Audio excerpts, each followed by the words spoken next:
ഈ ക്വസ്റ്റ്യൻ നോക്കാം. The angular speed of a motor wheel is increased from 1200 rpm to 3120 rpm in 16 seconds. What is the angular acceleration assuming the acceleration to be uniform? How many revolutions does the engine make during this time? മനസ്സിലായോ? ഒരു wheel കറങ്ങിക്കൊണ്ടിരിക്കുകയാണ്. Using A motor, ഒരു wheel കറങ്ങിക്കൊണ്ടിരിക്കുകയാണ്. Figure വരയ്ക്കേണ്ട ആവശ്യമില്ല. Initially അതിൻ്റെ speed angular സ്പീഡാണ്. ശ്രദ്ധിച്ചിരിക്കുക, initially അതിൻ്റെ angular speed ω0 അതാണ് തന്നിരിക്കുന്നത്. 1200 RPM. RPM എന്ന് പറഞ്ഞാൽ ഒരു മിനിറ്റിൽ 1200 തവണ റൗണ്ട് ചെയ്യുന്നുണ്ട്. സ്പീഡാണ് അല്ലേ? ഒരു സെക്കൻഡിൽ അല്ല, ഒരു മിനിറ്റിൽ 1200 തവണ റൗണ്ട് ചെയ്യുന്നുണ്ട് എന്നാണ് പറയുന്നത്. RPM എന്ന് പറഞ്ഞാൽ റൗണ്ട് പെർ മിനിറ്റ് ആണ്. ഈ RPMനെ നമ്മൾ റേഡിയൻ പെർ സെക്കൻഡിലോട്ട് കൺവേർട്ട് ചെയ്യണം. അതിൻ്റെ കൺവേർഷൻ ഞാൻ പറഞ്ഞുതരാം, അത് അറിഞ്ഞിരിക്കണം കേട്ടോ. അതായത് ഞാൻ പറഞ്ഞുതരാം, റീസണും പറഞ്ഞുതരാം. 1 RPM എന്ന് പറഞ്ഞാൽ അതിൻ്റെ അർത്ഥം എന്താണെന്ന് അറിയാമോ? ഒരു റൗണ്ട്, ഒരു മിനിറ്റിൽ ഒരു തവണ റൗണ്ട് ചെയ്യുന്നു.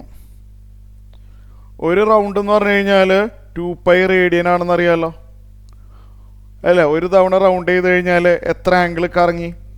ഒരു റൗണ്ട് എന്ന് പറഞ്ഞു കഴിഞ്ഞാൽ 2π റേഡിയൻ ആംഗിൾ കറങ്ങി എന്നാണ് അർത്ഥം. ട്രിഗണോമെട്രിയിൽ പഠിച്ചിട്ടുണ്ട്.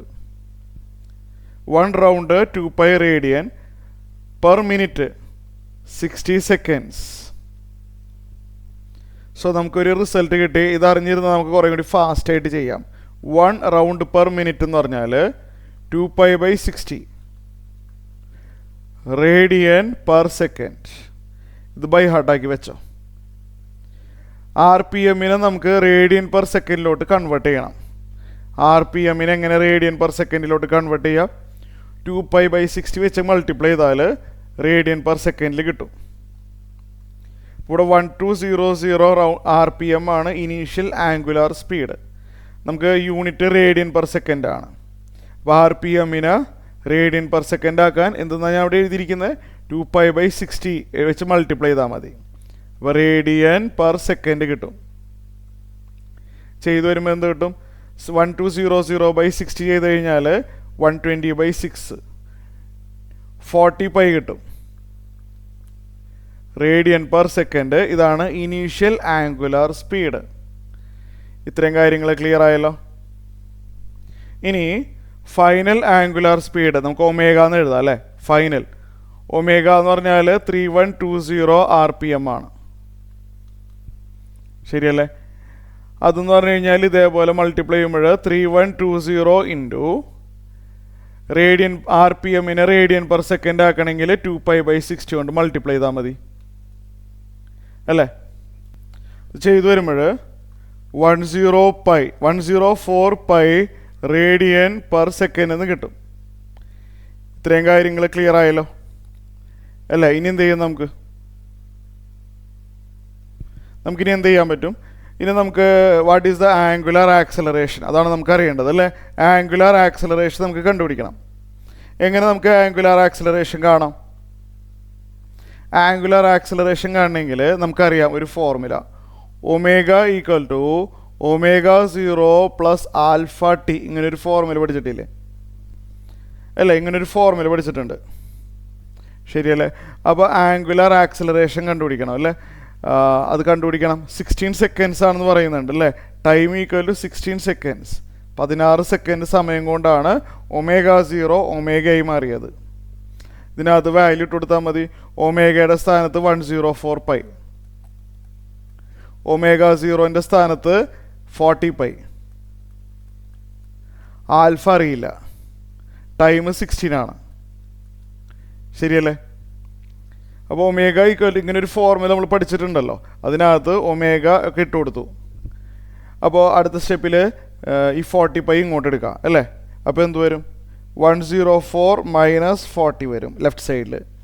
64π is equal to 16 into alpha വരും. അപ്പോൾ ആൽഫ എന്ത് വരും? അറേഞ്ച് ചെയ്താൽ 64π / 16 വരും. ശരിയല്ലേ?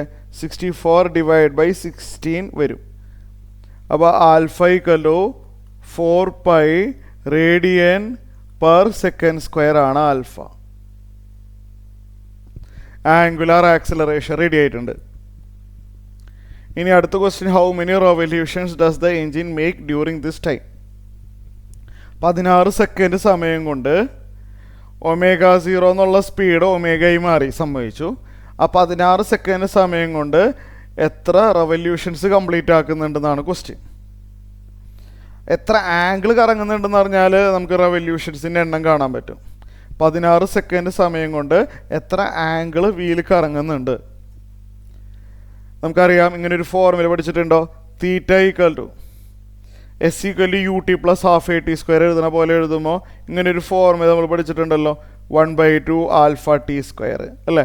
ഇങ്ങനൊരു ഫോർമുല നമ്മൾ പഠിച്ചിട്ടുണ്ട്. അപ്പോൾ എത്ര ആംഗിൾ കറങ്ങി എന്നൊരു ക്വസ്റ്റ്യൻ വരുമ്പോൾ നമുക്ക് ഈ ഫോർമുല ഉപയോഗിക്കാം.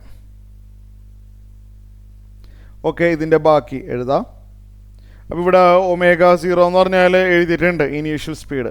അപ്പോൾ തീറ്റ എന്ന് പറയുമ്പോൾ ഇവിടെ എഴുതട്ടെ ω0 എത്രയാണ്? 40 പൈ. ടൈം 16 സെക്കൻഡ്സ് ആണ് തന്നിട്ടുണ്ട്. 1/2 ഇൻറ്റു ആൽഫ എന്ന് പറഞ്ഞാൽ 4 പൈ ആണ്. ടി എന്ന് പറഞ്ഞു കഴിഞ്ഞാൽ എത്രയാണ്? Time 16 seconds. അപ്പോൾ 16 സെക്കൻഡ് കൊണ്ട് വീല് ഇത്രയും ആംഗിൾ റൊട്ടേറ്റ് ചെയ്തിട്ടുണ്ടാവും. ഇതിൻ്റെ കാൽക്കുലേഷൻ പറയണില്ല, ഇത് ചെയ്തു വരുമ്പോൾ എന്താ കിട്ടണേന്ന് ഞാൻ എഴുതാം. ചെയ്തു വരുമ്പോൾ കിട്ടുന്നത് 1152 പൈ ആണ് റേഡിയൻ. ഇത്രയും റേഡിയൻ കറങ്ങി. നമുക്ക് വേണ്ടത് എത്ര റെവല്യൂഷൻസ് കറങ്ങിയെന്നാണ് 16 സെക്കൻഡ് സമയം കൊണ്ട് അല്ലേ? അപ്പോൾ അതെന്താ ചെയ്യേണ്ടത്? നമുക്കറിയാം, ഇതവിടെ ഇരിക്കട്ടെ. നമുക്കറിയാവുന്ന കാര്യം 2 പൈ റേഡിയൻ എന്ന് പറഞ്ഞു കഴിഞ്ഞാൽ 1 റെവല്യൂഷൻ എന്നാണെന്ന് അറിയാമല്ലോ. 2 പൈ റേഡിയൻ കറങ്ങിക്കഴിഞ്ഞാൽ 1 റെവല്യൂഷൻ കറങ്ങി എന്ന് പറയാം. അപ്പോൾ 2 പൈ അങ്ങോട്ട് കൊണ്ടുപോകുകയാണെന്നുണ്ടെങ്കിൽ ഒരു radian is equal to 1 radian is equal to 1/2 pi revolutions അല്ലേ? അത് സിമ്പിൾ അല്ലേ? 2 പൈ റേഡിയൻ കറങ്ങിയാൽ ഒരു റെവല്യൂഷനാണ്. 2 പൈ അങ്ങോട്ട് പോട്ടെ. 1 radian is equal to 1/2 pi revolutions ആണ്. ഒരു റേഡിയൻ കറങ്ങിയാൽ ഇത്രയും റെവല്യൂഷൻസ് കഴിഞ്ഞു. അപ്പോൾ 1152 പൈ റേഡിയൻ കറങ്ങിയാൽ എത്ര റെവല്യൂഷൻ ആയിരിക്കും? 1152 പൈ റേഡിയൻ കറങ്ങിക്കഴിഞ്ഞാൽ അത് എത്ര റെവല്യൂഷനാണ്? ഒരു റേഡിയൻ എന്ന് പറഞ്ഞാൽ 1/2 പൈ ആണ്. അപ്പോൾ 1152 പൈ റേഡിയൻ എന്ന് പറയുമ്പോൾ 1152 പൈ ഇൻറ്റു 1/2 പൈ റെവല്യൂഷൻസ് ആണ്. ശരിയല്ലോ? ഒന്നുകൂടി നോക്കിയേ. ഒരു റേഡിയൻ 1/2 പൈ ആണ്. അപ്പോൾ 1152 പൈ റേഡിയൻ ലെഫ്റ്റ് സൈഡിൽ 1152 പൈ കൊണ്ട് മൾട്ടിപ്ലൈ ചെയ്തെന്ന് കരുതിയാൽ മതി. അപ്പോൾ ലെഫ്റ്റ് സൈഡിൽ 1152 പൈ കൊണ്ട് മൾട്ടിപ്ലൈ ചെയ്തു. അപ്പോൾ റൈറ്റ് സൈഡിലും 1152 പൈ കൊണ്ട് മൾട്ടിപ്ലൈ ചെയ്തു. അത്രേ ഉള്ളൂ. ഇപ്പോൾ 1152 പൈ ഡിവൈഡ് ബൈ 2 പൈ വരും. ചെയ്തു വരുമ്പോൾ 576 റെവല്യൂഷൻസ്. 576 റെവല്യൂഷൻസ് ആണ് ആൻസർ വരുന്നത്.